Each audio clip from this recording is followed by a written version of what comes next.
میں نے آپ کو کیا کہا تھا نوکرانی یہ سب جب آذربائیجان سے ہو کر آئیں گے تو یہ پریس کانفرنس کریں گے. چلے پریس کانفرنس میں یہ کیا بک بک کرتی ہیں ذرا آپ بھی سنیں پھر اس کے بعد بات کرتے ہیں. میری چیف منسٹر جو ہے وہ تحفے لے کے کھاتی نہیں ہے، نہ بیچتی ہے اور نہ وہ تحفے لیتی ہے. سو یہ جو تحفہ چور ہے اور یہ جو واہ میری وزیر اعلیٰ گفٹ نہیں لیتی. بات تو بالکل صحیح ہے. ویسے وہ گفٹ نہیں لیتی، وہ بڑے بڑے جہاز لیتی ہے. دیکھیں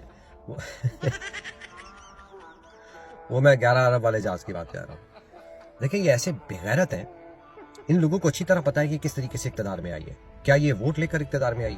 کیا اس کی اتنی کوالیفیکیشن تھی کہ یہ وزیر اعلیٰ بن سکتی ہے؟ انہوں نے جتنے بھی منصوبے لگائے نا، کوئی ایک منصوبہ آپ اٹھا کر دیکھ لیں اور اگر آپ کو اس میں کرپشن نہ ملے تو آپ میرا نام بتا دینا. پر کیا کریں، بوٹ اٹھانے والی یہ جو نوکرانی ہے نا، اس کے بوٹ اٹھانے کا جو مزہ ہے یقین کریں وہ ویسے میں نے آج تک کسی میں نہیں دیکھا. پکڑتا ہوں